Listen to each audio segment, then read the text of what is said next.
بسم اللہ الرحمن الرحیم۔ السلام علیکم دوستوں، ادبستان میں خوش آمدید۔ اگر آپ ہمارے چینل پر نئے ہیں تو ہمارے چینل کو سبسکرائب کریں اور ساتھ موجود بیل آئیکن کو پریس کر دیں تاکہ آپ کو ہماری ہر اپڈیٹ پر وقت مل سکے۔ شکریہ۔ بسم اللہ الرحمن الرحیم۔ ملک شاہ سلجوق، مصنف اسلم راہی MA۔ سلطان ملک شاہ سلجوقی کے کہنے پر لشکر بڑی برق رفتاری سے حرکت میں آیا۔ لشکر کے 2 حصے مختص کر دیے گئے تھے۔ ان میں سے ایک حصہ دن کے وقت، دوسرا رات کے وقت جاگتے ہوئے نگہداری کا کام کرتا تھا تاکہ شہر سے نکل کر کوئی اچانک حملہ آور نہ ہو یا شبخون مارے۔ باقی لشکر مختلف کاموں میں لگ گئے تھے۔ دن کے وقت لکڑیاں کاٹ کر پڑاؤ کے پیچھے ڈھیر کی جاتی رہیں۔ رات کے وقت لشکر میں شامل ان لکڑیوں سے منجنیقیں کرنے لگے تھے۔ لشکر کا کچھ حصہ رات کے وقت اطراف میں پھیل جاتا اور پتھر جمع کرتا رہتا۔ اس طرح جہاں پہلے دمدمے بنا کر ان کے پیچھے شہر کی فصیل کے برجوں سے تیر اندازی کرائی گئی تھی، وہ دمدمے برابر کر دیے گئے تھے۔ ان کی جگہ وہاں ایسی شکل و صورت میں پتھر کے ڈھیر لگنے لگے تھے جنہیں دور سے دیکھنے والا یہی سمجھے کہ مسلمان شہر پر حملہ آور ہونے کے لیے پتھروں کے دمدمے تیار کر رہے ہیں۔ یہ کام چند دن تک جاری رہا، یہاں تک کہ سلطان ملک شاہ سلجوقی کے لشکر کے اندر 2 بڑی بڑی بھاری بھرکم اور 2 ہیکل منجنیقیں تیار ہو گئیں۔ پھر ایک روز صبح ان دونوں بڑی بڑی منجنیقوں کو لشکر کے سامنے لا کھڑا کیا گیا، بالکل اس جگہ جہاں پتھروں کے ڈھیر لگائے گئے تھے، اور یہ ڈھیر شہر کے شرقی حصے کے دروازے کے بالکل سامنے تھے۔ منجنیقوں کی ہیت کچھ اس طرح کی تھی کہ اگر اسے شہر پناہ کے قریب بھی لے جایا جائے تو شہر کی فصیل کے اوپر سے اگر تیر اندازی کی جائے تو منجنیقیں چلانے والے اس تیر اندازی سے محفوظ رہیں۔ منجنیقوں کو جب بھاری پتھر نیچے ڈال کر نصب کیا گیا تو سلطان اپنے سارے سالاروں کے پاس منجنیقوں کے قریب چلا آیا اور کچھ کہنا چاہتا تھا کہ قیم الدولہ نے سلطان کو مخاطب کرتے ہوئے کہنا شروع کیا: سلطان محترم، اگر آپ برا نہ مانیں تو ہم سب نے مل کر شہر پر حملہ آور ہونے کا ایک لائحہ عمل تیار کیا ہے۔ اور وہ سلطان مسکراتے ہوئے بیچ میں بول پڑا: قیم الدولہ، میں خود تم لوگوں سے اسی موضوع پر گفتگو کرنے لگا تھا۔ بہرحال اگر تم سب نے کوئی لائحہ عمل تیار کیا ہے تو کہو، اس پر عمل کیا جائے گا۔ قیم الدولہ نے ایک گہری نگاہ اپنے اطراف میں کھڑے ارسلان، بدران، برسک اور دوسرے سالاروں پر ڈالی، پھر کہنے لگا: سلطان محترم، اس وقت ہم شہر پناہ کے شرقی دروازے کے سامنے کھڑے ہیں۔ آپ نے یہ بھی اندازہ لگایا ہوگا کہ اس قلعہ جابر کی فصیلوں پر برج معمول سے کچھ زیادہ ہیں اور عام برجوں سے زیادہ مضبوط اور مستحکم بھی ہیں۔ ہم سب نے جو مل کر فیصلہ کیا ہے وہ یہ ہے کہ شہر پناہ کے دائیں اور بائیں جو 4 برج ہیں، پہلے انہیں نشانہ بنایا جائے۔ اور آپ یہ بھی دیکھتے ہیں کہ ان برجوں کے بالکل پیچھے اور سیدھ میں اندرونی فصیل کے برج بھی ہیں۔ اگر منجنیقوں کو یہیں کھڑے ان برجوں کو بھی ہدف بنایا جائے تو میں سمجھتا ہوں ہماری کارگزاری کسی حد تک آسان ہو جائے گی۔ ان برجوں کو گرانے کے بعد سلطان محترم، فصیل کے کسی دوسرے حصے پر ضرب لگانے کی بجائے ہم نے فیصلہ کیا ہے کہ دونوں منجنیقیں مل کر شہر پناہ کے دروازے کے اوپر والے حصے پر پتھروں کی ضرب لگانا شروع کریں۔ سلطان محترم، اگر فصیل کے کسی دوسرے حصے کو ضرب لگاتے ہیں تو وہاں ہمیں زیادہ محنت اور مشقت کرنا پڑے گی۔ شہر پناہ کے دروازے کا اوپر والا حصہ جب ہم گرا دیں گے تو دروازے کو گرانے کے لیے چند پتھر ہی درکار ہوں گے۔ دروازہ جب گرے گا تو ہم سب کا اندازہ ہے کہ دروازہ گرنے سے باہر والے شہر پناہ کے اوپر جو محافظ ہیں وہ خوفزدہ ہوں گے اور اندرونی فصیل کی طرف چلے جائیں گے۔ اگر وہ ایسا نہیں کریں گے تو پھر ان کے کسی بھی عمل کی پرواہ کیے بغیر جس طرح ہم شہر پناہ کا بیرونی دروازہ گرانے میں کامیاب ہو جائیں گے تو اسی طرح اندرونی دروازے پر بھی ضربیں لگاتے ہوئے اسے گرایا جائے گا۔ بعد میں ہم دیکھیں گے شہر پناہ کے اندر سے وہ کون سی قوت نمودار ہوتی ہے جو ہمارا مقابلہ کرتی ہے۔ قیم الدولہ جب خاموش ہوا تب سلطان نے ہلکی مسکراہٹ اور بڑی آسودگی سے کہنا شروع کیا: تم لوگوں نے جو منصوبہ بنایا ہے وہ نہ صرف یہ کہ اچھا، سہل اور قابل عمل ہے، اس میں ہمیں بہت کم محنت اور مشقت کرنا پڑے گی۔ تم لوگ دیکھتے ہو منجنیقیں پہلے ہی شہر پناہ کے شرقی دروازے کے سامنے ہیں۔ اپنے لشکریوں سے کہو سارے ایک بار اپنے خداوند قدوس کا نام لے کر 3 بار زوردار انداز میں تکبیریں بلند کریں۔ اس کے بعد منجنیقیں چلانے والوں سے کہنا کہ وہ اپنے کام کی ابتدا کریں۔ پہلے منجنیقوں کے اندر پتھر ڈال دو، سلطان کے کہنے پر کچھ جوان حرکت میں آئے اور منجنیکوں میں پتھر رکھ دیے گئے. پھر کچھ دیر کے لیے کیم الدولہ، ارسلان، بدران اور برسک لشکر کے اندر چلے گئے تاکہ انہیں خیال رہے کہ کس انداز میں تکبیریں بلند کرتے ہوئے اپنے کام کی ابتدا کرنی ہے. پھر وہ منجنیکوں کے پاس آئے. جو ہی سلطان نے اپنا ہاتھ فضا میں بلند کیا، لشکر کے اندر سے زوردار آواز میں 3 بار تکبیریں بلند ہوئیں. پھر سلطان نے منجنیکیں چلانے والوں کی طرف دیکھا. انہوں نے ایک ساتھ بسم اللہ پڑھتے ہوئے منجنیکیں چلا دیں. دونوں منجنیکیں شہر پناہ کے دائیں بائیں برجوں کو ہدف بنانے لگیں. منجنیکیں اب لگاتار سنگباری کرنا شروع ہو گئی تھیں. فصیل اور اس کے باہر جو سنگ وحشت کا ساتھ جمود و خاموشی تاری تھی، وہ شکن شکن ہونے لگے تھے. اس شہر کو ناقابل تسخیر ہونے کے سارے گمان، ساری ماحولیت، آسودگی، آتش خیال سے تفکر، اشتباہ و شک میں بدلنے لگے تھے. برجوں سے ٹکرا کر شہر کے اندر پتھر اس طرح گرنے لگے جیسے غول بدروح وہم وحشت بن کر دھواں دھواں بستیوں میں صحرائی بگولوں کی طرح سرگرداں ہو جاتی ہو. منجنیکوں پر کام کرنے والے سلطان ملک شاہ سلجوقی کے لشکری ایک عجیب اور انوکھے انداز میں کام کر رہے تھے. ان کے کام میں ہدی خوانوں کی سی حلاوت، سنولائی، مغنی کی نواؤں جیسا دبدبا تھا، اور وہ عجیب سے ہنر و کسب و ریاضت سے اپنا کام کر رہے تھے کہ ان کے کام کو دیکھتے ہوئے لگتا تھا کہ گویا وہ اپنے سامنے ہر شے کو زوال پذیر اور بجھی آگ میں تبدیل کرتے ہوئے شہر کی فصیل تک کو ریت کے ٹیلوں کا سا غیر اہم بنا کے رکھ دیں گے. تھوڑی دیر تک سنگ باری کے باعث شہر پناہ کے دروازے کے جو دائیں اور بائیں جانب برج تھے، ان میں سے اکثر کو گرا دیا گیا. لگاتار شہر میں پتھروں کے گرنے کے باعث ایسا محسوس ہو رہا تھا جیسے بھونچال کے جھٹکوں سے شہر لرز اور کانپ گیا ہو، یا پتھر قریب شہر کے اندر معجزات و عجائبات کا کام کریں گے اور سارے جاندار پانی کے بلبلوں اور ہوا کے بکھرے جھونکوں میں تبدیل ہو جائیں گے. ایسا سما برپا ہو گیا تھا کہ گویا ابھی ابھی کن فیکون کا نغمہ گونجے گا اور راگ کی تہ سے شعلے اٹھیں گے، یا طلسمات کی داستانیں اپنا سر ابھاریں گی اور شہر کے اندر وسواس اور بدگمانیاں پھیلا کر خوف و ہراس جنم دینے لگیں گی. شہر کی حالت ایسی تھی جیسے پتھروں کے گرنے کے باعث شہر کے اندر واقعی خوف و ہراس پھیلنے لگا تھا. لوگ پریشان ہو گئے تھے. اکثر لوگوں کو یقین ہو چکا تھا کہ سلطان ملک شاہ سلجوقی قلعے کو شہر کو فتح کیے بغیر نہیں چھوڑے گا. پہلی فصیل کے دروازے کے دائیں بائیں کے جو برجوں کو گرانے کے بعد سلطان کے حکم پر منجنیکوں کو تھوڑا سا آگے لے جایا گیا.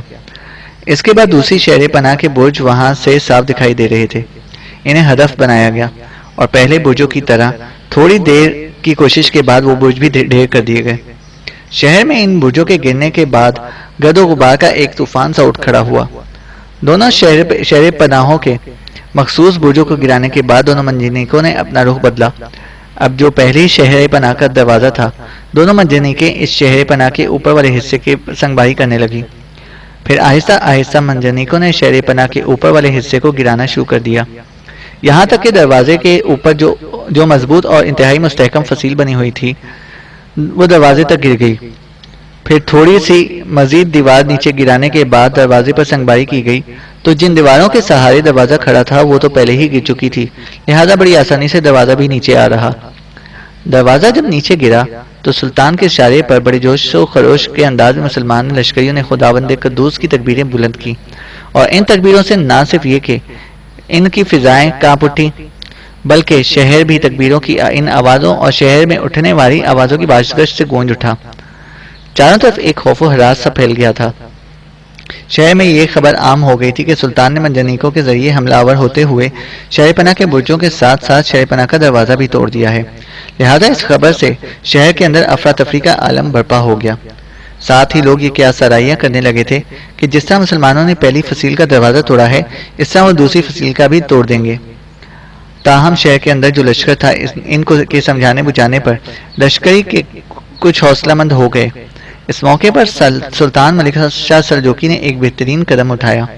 اس نے اپنے چند سالاروں کو لشکر کے کچھ حصے دیے اور انہیں شہر پناہ کے مختلف دروازوں کے سامنے گھات لگا کر بیٹھنے کا حکم دے دیا. ان لشکریوں کو یہ حکم تھا کہ کوئی بھی شہر سے نکل بھاگنے کی کوشش کرے، اگر وہ ایسا کرے تو اگر چھوٹا گروہ ہو تو اس پر حملہ آور ہو جائیں، اور اگر کوئی بڑا مسلح گروہ ہو تو اس پر تیر اندازی کر کے اس کی قوت کو توڑ دیں. پھر اس پر حملہ آور ہوں اور یوں شہر پناہ کے سائے دروازے پر اپنے لشکری پھیلا کر ایک طرح سے سلطان ملک شاہ سلجوقی نے شہر سے ہر ایک کے بھاگنے کی راہیں مسدود کر دی تھیں. یہ کام کرنے سے منجنیقیں چلانے والوں کو بھی کچھ سستانے کا موقع مل گیا۔ سلطان کو یہ خبر دی گئی تھی کہ شہر پناہ کے سارے دروازوں کے سامنے مسلح جوانوں کو کھڑا کر دیا گیا ہے۔ تب سلطان نے پھر منجنیقیں نشانہ بازوں کو حکم دیا کہ اب وہ شہر پناہ کا دوسرا دروازہ توڑنے کی کوشش کریں۔ منجنیقیں ایک بار پھر چلنا شروع ہوئیں۔ دروازے کے اوپر جو فصیل کا حصہ تھا اسے گرانا شروع کیا۔ گراتے گراتے پہلے دروازے کی طرح سنگ باری نیچے آئی، دیواریں گری، پھر گرد و غبار کے ایک طوفان کے ساتھ وہ دروازہ بھی نیچے آ رہا۔ دروازہ جب گرا تو شہر کے اندر سے کوئی لشکر باہر نہیں نکلا۔ اس موقع پر سلطان نے اپنے لشکر کو استوار کیا۔ لشکریوں کو حکم دیا کہ وہ اپنی ڈھالیں اپنے سامنے رکھیں تاکہ سامنے کی طرف سے یا فصیل کے دائیں بائیں جانب سے ان پر تیر اندازی کی جائے تو وہ ان تیروں سے محفوظ رہیں۔ پھر سلطان نے اپنے لشکر کو بڑھایا، شہر پناہ کے پہلے حصے میں داخل ہوا، کوئی مزاحمت نہ ہوئی۔ پھر جب سلطان کے لشکری دوسری فصیل کے دروازے سے اندر داخل ہوئے تو سامنے سے قلعہ جابر کے حکمران جعفر کے مسلح جوان گرنے والے دروازے سے داخل ہونے والے سلطان ملک شاہ سلجوقی کے لشکریوں پر اس طرح حملہ آور ہوئے جیسے رات کی گہری تاریکی میں بھوکے بپھرے خوک اچانک کسی پر حملہ آور ہو جاتے ہیں۔ جابر کے قلعے کے حکمران جعفر کا خیال تھا کہ وہ مسلمانوں کو دروازے سے اندر داخل نہیں ہونے دے گا۔ جب اس کے لشکری حملہ آور ہوئے تاکہ سلطان کے لشکر کو اندر داخل ہونے سے روکیں، تب سلطان نے اپنے سالاروں کو حکم دیا کہ تکبیریں بلند کرتے ہوئے وہ لشکریوں کا جوش و جذبہ بڑھاتے ہوئے آگے بڑھیں۔ جو بھی لشکر حملہ آور ہو ہر صورت میں اسے پیچھے سے دھکیلیں۔ ایک بار شہر میں داخل ہو جائیں، اس کے بعد کوئی لشکر ان کی راہ نہ روک پائے گا۔ لشکر میں جب تکبیریں بلند ہونا شروع ہوئیں تو مسلمان لشکریوں اور مجاہدوں نے ایک اور عجیب اور انوکھا جذبہ پیدا ہوا اور وہ زور مارتے ہوئے ٹوٹے ہوئے دروازے سے شہر میں داخل ہوئے۔ سامنے سے جعفر کے لشکر نے راہ روکنے کی پوری کوشش کی۔ لمحہ بھر کے لیے مسلمان اپنے سالاروں کی سرکردگی میں تھوڑی دیر کے لیے رکے بھی، لیکن اتنی دیر تک لشکر کا مزید حصہ بھی شہر میں داخل ہو چکا تھا، لہٰذا مسلمانوں کا دباؤ بڑھنے لگا اور جس لشکر نے راہ روکی تھی اس میں آہستہ آہستہ کمزوری کے آثار پیدا ہونے لگے، یہاں تک کہ سلطان ملک شاہ سلجوقی کا سارا لشکر شہر میں داخل ہو گیا۔ یہ صورتحال بڑی عجیب اور ناگہانی تھی۔ شہر پناہ کے اوپر جو محافظ تھے جب انہوں نے دیکھا کہ سلطان ملک شاہ سلجوقی کا سارا لشکر شہر میں داخل ہو گیا ہے تو انہیں اپنی جانوں کے لالے پڑ گئے۔ وہ فوراً شہر پناہ کے نیچے اتر گئے اور اس لشکر میں آن شامل ہوئے۔ شہر میں داخل ہونے والے سلطان ملک شاہ سلجوقی کے لشکر سے برسر پیکار تھا۔ قلعے کے حاکم جعفر کے کہنے پر اس کے پاس جو سارا لشکر تھا وہ یکبارگی سلطان ملک شاہ سلجوقی کے لشکر پر اچانک چڑھنے والے بخار، سرابوں کے دشت میں بھٹکنے اور موت کی کمند پھینکنے کی گھٹاؤں کی طرح ٹوٹ پڑے۔ لیکن قلعے کے لشکر اور قلعے کے حاکم جعفر کی بدقسمتی کہ اس کا پالا ایک ایسے سلطان، ایسے سالاروں اور ایسے لشکریوں سے تھا جو بحر سے فوزمند کے موتی، آگ سے کامرانیوں کے شعلے، ابر سے فتح مندی کا آب صفا تک نکالنے کا حوصلہ رکھتے تھے۔ جواب میں جب سلطان اور اس کے سالاروں اور لشکریوں نے شکستہ کر دینے والے تباہی کے گرداب، فکر و کردار کی ترتیب اور قلب و نظر کی تحیر تک درست کر دینے والے خیر کے عقائد اور نظریات کی طرح اپنے حملوں میں تیزی پیدا کی، تو سلطان کے لشکریوں نے اپنے سامنے آنے والے ہر جاندار کے نفس میں طوفان، ہر راس میں زلزلے، ہر شے میں اضطراب اور ہر جسم میں لرزش برپا کر کے رکھ دی۔ ان تیز حملوں کا نتیجہ یہ نکلا کہ شہر کے اندر شہر کے حاکم جعفر کے لشکر کو بدترین شکست ہوئی اور سلطان کے لشکر نے ان کا تعاقب کرتے ہوئے ان کا قتل عام شروع کر دیا۔ شاید شہر کے لشکر اور شہر کے لوگوں کو خبر ہو چکی تھی کہ سلطان کے لشکر نے سارے شہر پناہ کے دروازوں کی ناکہ بندی کر دی ہے، لہٰذا کسی نے بھی شہر سے بھاگنے کی کوشش نہ کی۔ کافی دیر تک یہ قتل عام جاری رہا۔ اس دوران چند وہ لشکری جو قلعے کے حاکم کے بیٹوں کو پہچانتے تھے، انہوں نے قلعے کے حاکم جعفر اور اس کے بیٹوں کو زندہ گرفتار کر لیا۔ شہر کے اندر جس کسی نے بھی ہتھیار اٹھانے کی کوشش کی، سلطان کے حکم پر اس کا کام تمام کر دیا گیا۔ جعفر اپنے قلعے کو ناقابل تسخیر سمجھتا تھا۔ سلطان ملک شاہ سلجوقی نے اسے قید کر کے رکھ دیا تھا۔ دوپہر تک قلعے اور شہر پر سلطان کا تسلط مکمل ہو چکا تھا۔ گلی کوچوں میں لڑنے والے وہ سپاہی جنہوں نے جنگ میں حصہ لیا تھا، ان کا مکمل طور پر صفایا کر دیا گیا اور شہر میں اب کوئی ایسی قوت نہ رہی جو مسلمانوں کے لیے خطرہ ثابت ہو سکتی تھی۔ اس کام کی تکمیل کے بعد سلطان نے ایک کھلی جگہ لشکر کے پڑاؤ کا حکم دے دیا۔ پھر قلعہ جابر کے حکمران بنو کیشر کے جعفر اور اس کے دونوں ظالم بیٹوں کو سلطان کے سامنے پیش کیا گیا۔ سلطان کچھ دیر تینوں کو بڑی سنجیدگی سے دیکھتا رہا، پھر جعفر کے سامنے آیا اور اسے مخاطب کر کے کہنے لگا، بنو کیشر کے جعفر، میں نے سنا ہے نابینا ہو کر تو نے ظلم و جبر کے وہ گل کھلائے جو ایک بصارت رکھنے والا آدمی بھی نہ کر سکتا تھا۔ سن ظالم انسان، ایک اچھے حکمران کو اپنی رعایا کے لیے لہن شاعر اور نافع بن کے مہک جانا چاہیے۔ اچھا حکمران وہ ہے جو اپنی رعایا کے دل کے شانوں میں ان کی تازہ آرزوؤں اور ان کی خیال نو کی تکمیل کر دے، ان کی تن کی رگ اپنے کردار اور تعلیف قلوب سے ان کے سینوں میں سکون، دلوں میں گدگداہٹ بھر دے، نہ کہ تمہاری طرح جاہل و مکر بن کر کوبا سو شک، احتمال اور برہمی کا رنگ بکھیرتا ہے۔ موت سے پہلے ہی لوگوں کے لیے عقبہ کی عقوبت بن کر ان سے زندہ رہنے کی استطاعت چھینتا رہے، بغیرتی کا شعلہ بن کر ان کی ریاضتوں کے ثمر کو اس طرح پامال کرتا پھرے کہ وہ اپنے ہی وطن میں غیر زمینوں اور اجنبی دیسوں کے باشندے خیال کرنے لگے۔ سلطان رکا، پھر وہ دوبارہ جعفر کو مخاطب کر کے کہنے لگا، بتا اس معاملے میں تیرا کیا خیال ہے؟ جعفر کچھ نہ بولا، اس کی گردن جھکی رہی۔ سلطان اس سے ہٹ گیا، اس کے دونوں بیٹوں کے سامنے آیا اور انہیں مخاطب کر کے کہنے لگا، تم دونوں کبیر ابلیسی اور دل آشوب منظر بن کر اپنے اطراف کے لوگوں کے شیشہ عقل و دانش میں غلیظ تکلم کا عکس بھرتے رہے ہو، لوگوں کی نبض و نفس پر ظلم کے چرکے لگاتے رہے ہو، لوگوں کو آزادی اور زندگی کے جوہر سے محروم کرنے کو تم لوگوں نے اپنا وتیرہ بنا لیا تھا۔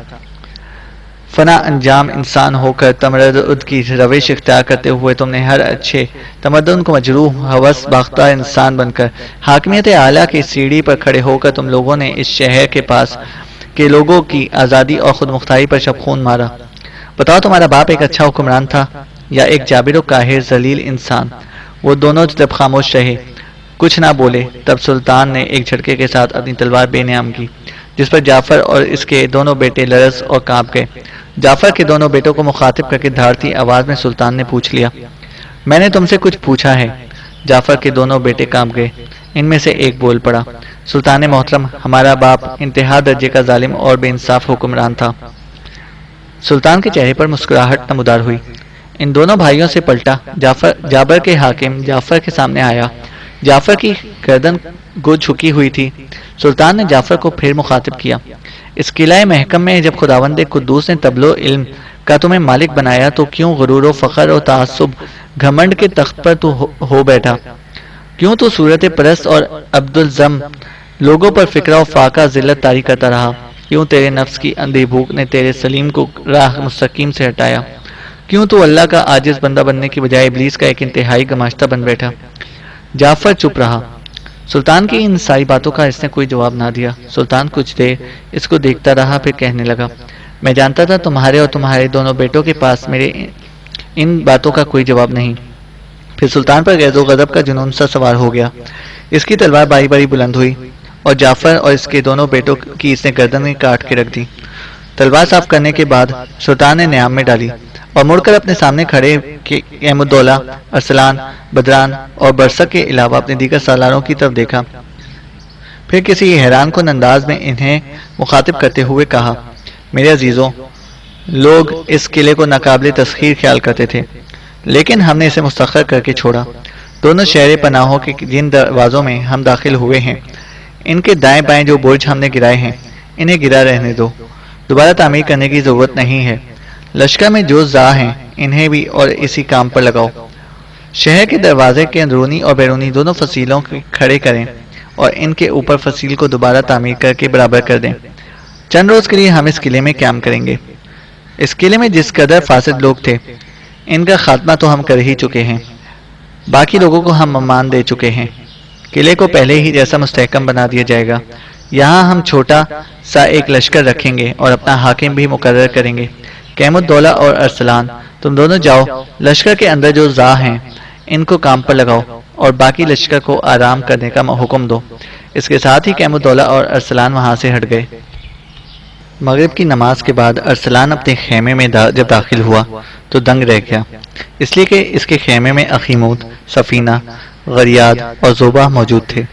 جو ہی وہ خیمے میں داخل ہوا، چاروں نے اپنی جگہ سے اٹھ کر مسکراتے ہوئے اس کا استقبال کیا۔ سب سے پہلے اخیمود آگے بڑھا، ارسلان کو گلے لگا کر ملا۔ اس کے بعد باری باری سفینہ، غریاد اور زوبہ نے اس کی حال احوال پرسی کی۔ پھر چاروں اسی جگہ پر بیٹھ گئے جہاں ارسلان کی آمد سے پہلے بیٹھے ہوئے تھے۔ ارسلان بھی اخیمود کے قریب ہو بیٹھا۔ پھر اخیموت کو مخاطب کر کے کہنے لگا، آپ کی آمد کی اطلاع تو ہمیں مل چکی تھی، لیکن آپ لوگ کس وقت آئے؟ اخیموت مسکرایا، کہنے لگا، بیٹے ہم تو کافی دیر کے آئے ہوئے ہیں، کچھ دیر چاروں سلطان کے پاس بھی بیٹھے رہے تھے، تمہارے خیمے کے ساتھ ہی سلطان نے ہمارے لیے بھی خیمے کا انتظام کر دیا ہے، ہم تو بڑی ہی بے چینی سے تمہاری آمد کا انتظار کر رہے تھے۔ اس پر ارسلان بولا اور کہنے لگا، دراصل اس شہر کو فتح کرتے وقت ہم نے شہر کی فصیل کے چند برجوں اور دروازوں کو گرا دیا تھا۔ میں اور کیم الدولہ لشکر کے ایک حصے کو لے کر گری ہوئی شہر پناہ کی دروازوں کی مرمت کراتے رہے ہیں، دروازے دوبارہ استوار کر دیے گئے ہیں اور گری ہوئی شہر پناہ بھی ٹھیک کر دی گئی ہے۔ میرے خیال میں آپ شہر پناہ کے کسی دوسرے دروازے سے داخل ہوئے۔ اخیموت نے غور سے ارسلان کی طرف دیکھا اور کہنے لگا، تمہارا کہنا درست ہے بیٹے، سلطان نے جو محافظ ہمیں لانے کے لیے انطاکیہ بھیجے تھے وہی یہاں ہمیں اپنے ساتھ لے کر آئے ہیں، اور وہ گرے ہوئے دروازوں کی طرف سے نہیں گئے، بلکہ میرے خیال میں وہ اس قلعے کے جنوبی دروازے سے لے کر ہمیں اس شہر میں داخل ہوئے۔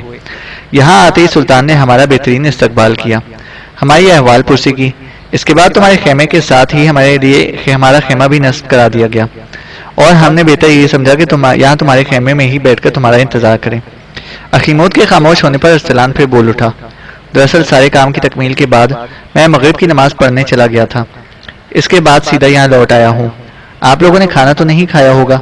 اخیموت کچھ کہنا چاہتا تھا کہ زوبا جو اب تک خاموش بیٹھی تھی پیار بھرے انداز میں ارسلان کی طرف دیکھتے ہوئے کہنے لگی، امیر آپ کی غیر موجودگی میں کچھ لوگ آئے تھے، انہوں نے ہم سے کھانا پوچھا تھا، لیکن ہم نے کہا تھا آپ لوٹیں گے تو پھر کھانا کھائیں گے۔ اس پر ارسلان نے آواز دے کر کسی کو بلایا، ایک جوان بھاگا بھاگا اندر داخل ہوا، ارسلان نے اسے کھانا لانے کے لیے کہا۔ چند ہی لمحے بعد چند جوان خیمے میں داخل ہوئے، کھانے کی اشیاء انہوں نے سب کے سامنے چن دی اور سب اکٹھے بیٹھ کر پرسکون اور خاموش ماحول میں کھانا کھانے لگے۔ کھانے کے بعد سب پہلے کی طرح نشستوں پر بیٹھ کر باتیں کرنے لگے۔ خیمے کے باہر کسی نے کھنکھاتے ہوئے اپنی موجودگی کا احساس دلایا۔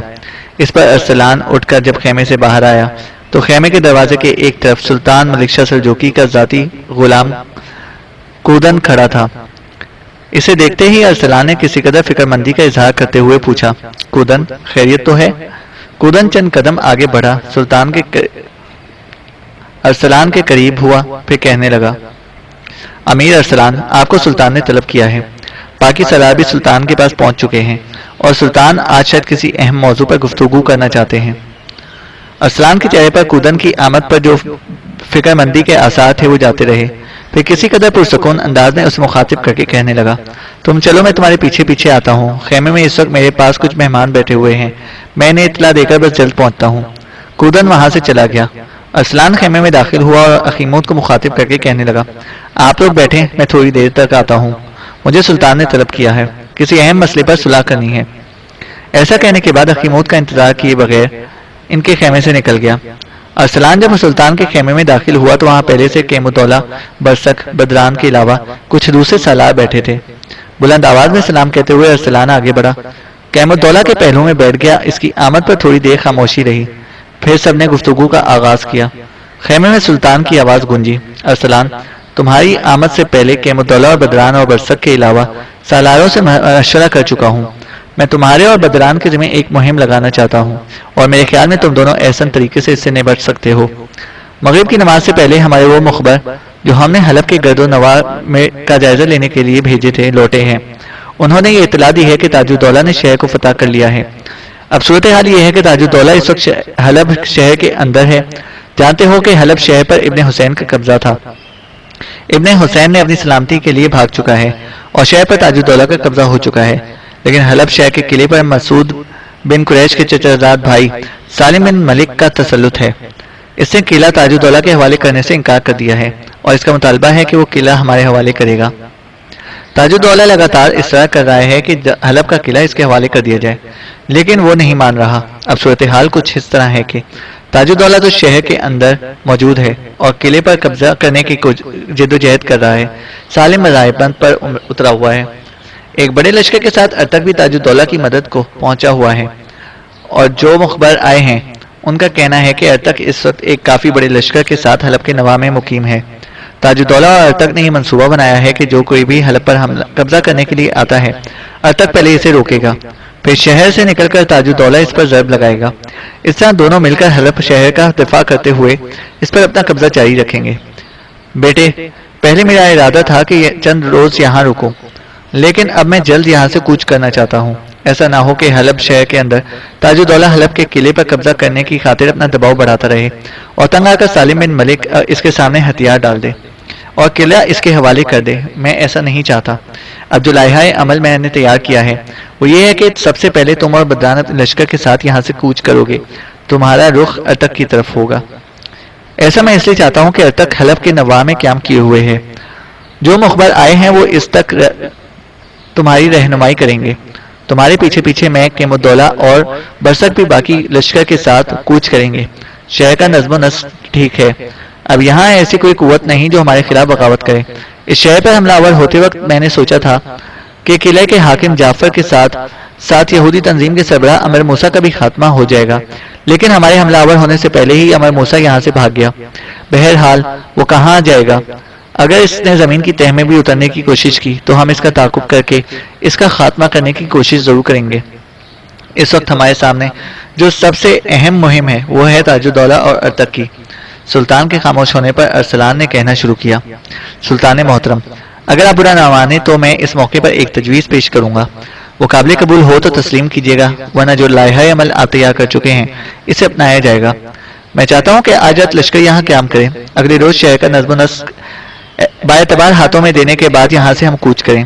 حلب کا رخ نہ کریں بلکہ شاہراہ کی طرف جائیں جو حیران سے ہوتی ہوئی جزیرہ ابن عمر، موصل اور استراباد کی طرف جاتی ہے اور وہاں سے ہوتی ہوئی نیشاپور جاتی ہے۔ ساتھ ہی یہ کام بھی کریں گے کہ سفر ہم اس رفتار سے کریں گے کہ سورج غروب ہوتے وقت ہم حیران شہر پہنچیں، وہاں پڑاؤ کریں، مغرب کی نماز ادا کی جائے، رات کا باقی حصہ وہاں بسر کیا جائے اور اس کے بعد میں اور بدران اپنے لشکر کے ساتھ ارتک پر شب خون مارنے کے لیے نکل جائیں۔ آپ قیم الدولہ، برسک اور دیگر سالاروں کے ساتھ حلب کا رخ کیجیے گا۔ سلطان محترم، اگر اس طرح کرتے ہیں تو ارتک اور تاج الدولہ یہی خیال کریں گے کہ حلب کا رخ کرنے کی بجائے ہم حیران، جزیرہ ابن عمر، موصل اور ہمدان سے ہوتے ہوئے نیشاپور کا رخ کریں گے، لہٰذا وہ کسی قدر ہماری طرف سے غافل ہو جائیں گے، اپنے لیے ہمیں خطرہ خیال نہیں کریں گے۔ اس کے علاوہ سلطان محترم، ارسلان مزید کچھ کہنا چاہتا تھا کہ اس کی بات کاٹتے ہوئے سلطان بول پڑا، ارسلان، جو کچھ تم کہنا چاہتے ہو وہ میں سمجھ گیا ہوں، اب تمہیں مزید کچھ کہنے کی ضرورت نہیں۔ میں تمہاری تجویز کو پسند کرتا ہوں۔ تمہاری تجویز کے مطابق رات یہیں بسر کی جائے گی، اگلے روز شہر کا نظم و نسق مناسب ہاتھوں میں دینے کے بعد تمہاری تجویز کے مطابق ہی یہاں سے کوچ کیا جائے گا۔ میرے خیال میں اب سب اٹھو، جا کے آرام کرو۔ سب نے اس تجویز کو پسند کیا، پھر سب سلطان کے خیمے سے نکل گئے۔ ہر شے کو حدیث دل سناتی رات گہری ہوتی جا رہی تھی۔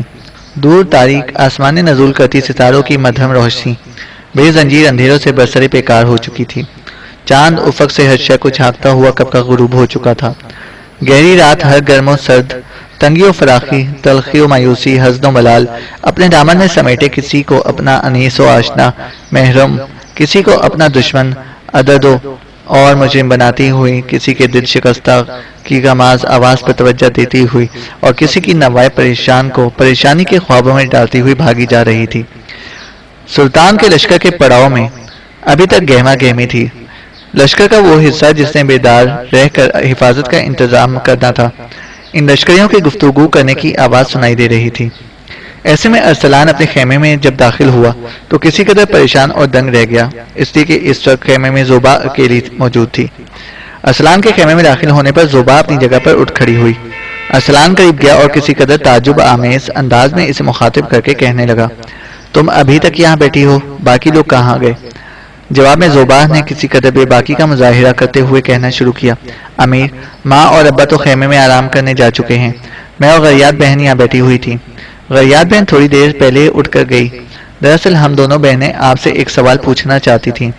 آپ بیٹھیں، پھر میں آپ سے گفتگو کا آغاز کرتی ہوں، اتنی دیر تک ہو سکتا ہے غریات بھی آ جائے۔ ارسلان بیٹھ گیا۔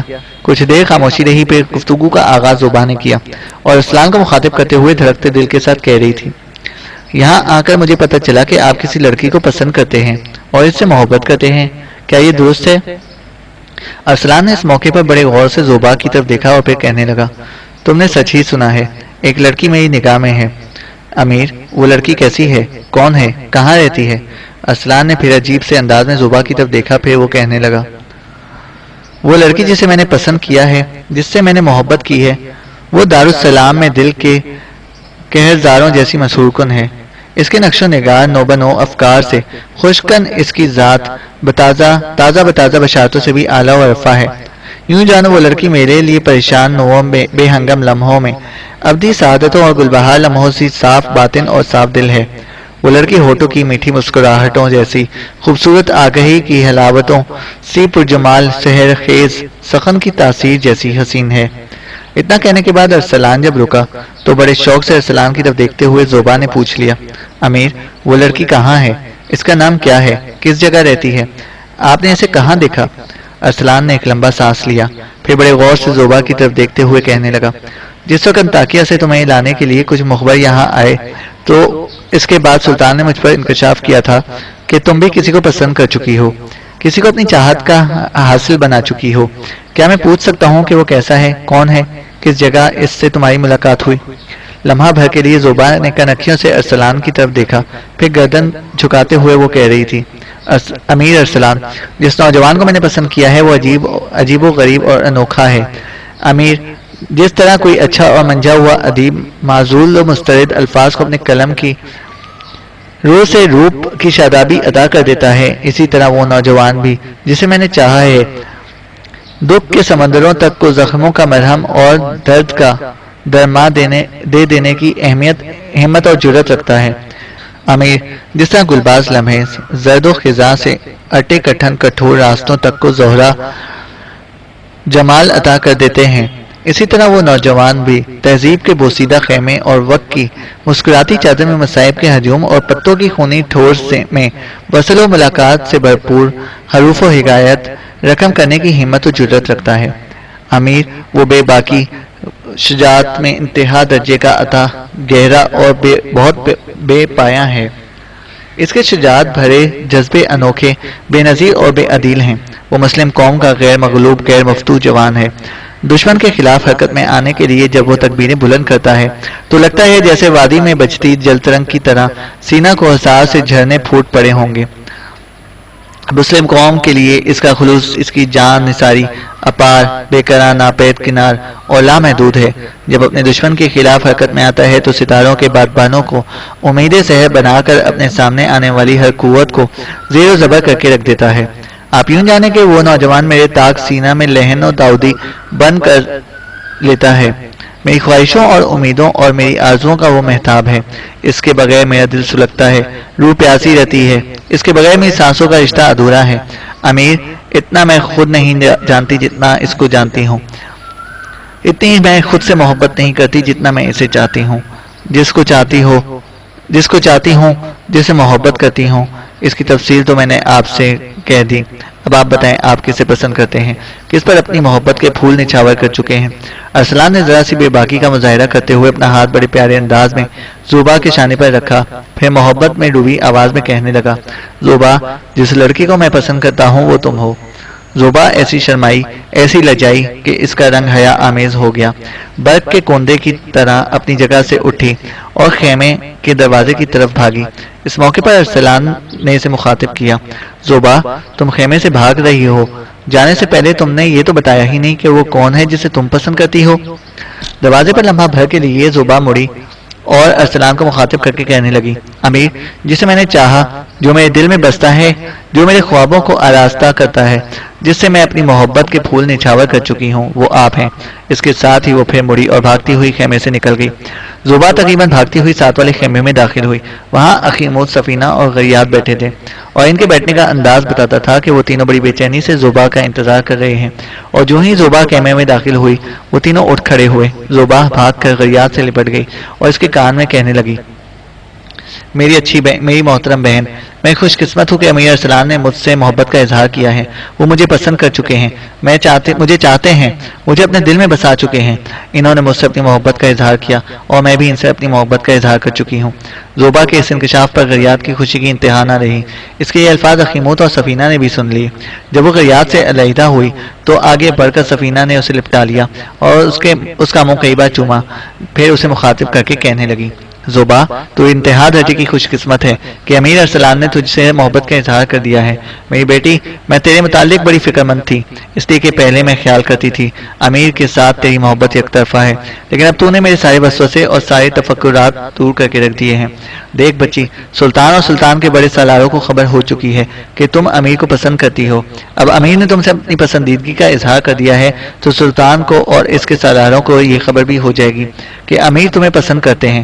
میرا اندازہ ہے کہ اب خود ہی کوئی مناسب موقع جان کر تمہیں اور امیر ارسلان کو رشتہ ازدواج میں باندھ دیں گے۔ اس سلسلے میں ہم میں سے کسی کو کوئی تکو نہیں کرنی پڑے گی۔ بیٹی، تم نے یہ خوشخبری تو ہمیں سنا دی ہے، لیکن تو نے یہ تو بتایا ہی نہیں کہ سلطان نے ارسلان کو کیوں طلب کیا تھا۔ تعصب کے انداز میں زوبا نے اپنی پیشانی پر ہاتھ مارا اور کہنے لگی، اماں، مجھ سے غلطی ہوئی، اس موضوع پر میں نے ان سے کوئی بات ہی نہیں کر سکی۔ جب انہوں نے یہ انکشاف کیا کہ وہ مجھے پسند کرتے ہیں تو میں بھاگ کر ان کے خیمے سے یہاں نکل آئی۔ اماں، کیا ایسا ممکن نہیں کہ ہم تینوں امیر کے خیمے میں جائیں اور ان سے گفتگو کریں کہ انہیں سلطان نے کیوں طلب کیا ہے؟ سفینہ سے پہلے ہی اخیمود بول پڑا، بیٹی، تمہارا کہنا درست ہے، آؤ امیر کے خیمے میں چلتے ہیں۔ اس کے ساتھ ہی چاروں اپنے خیمے سے نکل گئے، ارسلان کے خیمے میں داخل ہوئے۔ وہ ابھی تک اپنی نشست پر بیٹھا تھا جہاں زوبا اسے چھوڑ کر گئی تھی۔ جب وہ چاروں خیمے میں داخل ہوئے، اپنی جگہ سے اٹھ کر ارسلان نے ان کا استقبال کیا، پھر چاروں ارسلان کے دائیں بائیں بیٹھ گئے۔ پھر گفتگو کا آغاز اخیموت نے کیا۔ ارسلان بیٹے، سب سے پہلے تو میں تمہیں اور زوبا کو مبارکباد دیتا ہوں کہ تم دونوں نے ایک دوسرے کو پسند کر چکے ہو۔ بیٹے، برا مت ماننا، ہم زوبا کو یہاں اکیلا اس لیے چھوڑ کر گئے تھے کہ تم دونوں کو تنہائی میں ایک دوسرے پر اپنے جذبات کے اظہار کا موقع مل جائے۔ ہم یہ تو پہلے ہی جانتے تھے کہ زوبا تم سے محبت کرتی ہے، اور یہ جان کر ہماری خوشی کی کوئی انتہا نہیں کہ بیٹے تم بھی زوبا سے اپنی پسندیدگی کا اظہار کر چکے ہو۔ میرے خیال میں یہ ایسا لمحہ ہوتا ہے جہاں دو محبت کرنے والوں کو کسی اور موضوع کے متعلق سوچنے کا موقع بھی نہیں ملتا۔ آپ نے زوبا کو یہ تو بتایا ہی نہیں کہ آپ کو سلطان نے کیوں طلب کیا تھا۔ بس یہی جاننے کے لیے ہم چاروں آپ کے پاس آ گئے ہیں۔ ارسلان مسکرایا، پھر سلطان کے خیمے میں جو گفتگو ہوئی تھی اس کی تفصیل سنا دی۔ اس کے بعد اخیموت اٹھ کھڑا ہوا۔ بیٹے، اگر یہ بات ہے تو پھر تم آرام کرو، ہم بھی اپنے خیمے میں جا کر سستاتے ہیں، اس لیے کہ کل صبح ہی لشکر یہاں سے کوچ کرے گا۔ اس کے ساتھ ہی اخیموت، سفینہ، غیاد اور زوبا اٹھ کر اپنے خیمے کی طرف چلے گئے۔ دوسرے دن لشکر نے وہاں سے کوچ کیا۔ اس کا رخ اب ہیران کی طرف تھا۔ سلطان نے اپنے لشکر کے ساتھ کچھ اس رفتار سے سفر کیا کہ شام کے وقت لشکر ہیران پہنچا۔ سلطان نے اپنے لشکر کو وہاں پڑاؤ کرنے کا حکم دے دیا۔ حلب پر قبضہ کرنے والے تاج الدولہ اور نوا میں پڑاؤ کیے ہوئے ارتک کے نقیبوں کو یہی تاثر دیا گیا تھا کہ سلطان حلب کا رخ کرنے کی بجائے واپس نیشاپور جا رہا ہے۔ سلطان کی اس کارگزاری سے ان کے نقیب اور مخبر مطمئن ہو گئے تھے، لیکن رات کا کچھ حصہ جانے کے بعد سلطان اپنے لشکر کو حرکت میں لایا اور ارسلان اور بدران دونوں لشکر کے ایک حصے کے ساتھ ارتک سے نمٹنے کے لیے کوچ کر رہے تھے، جبکہ باقی لشکر کو لے کر سلطان حلب کا رخ کر رہا تھا۔ جس قدر عورتیں، بوڑھے، بچے لشکر میں تھے وہ سب اس حصے میں شامل تھے جسے لے کر سلطان نے حلب کی طرف کوچ کیا تھا۔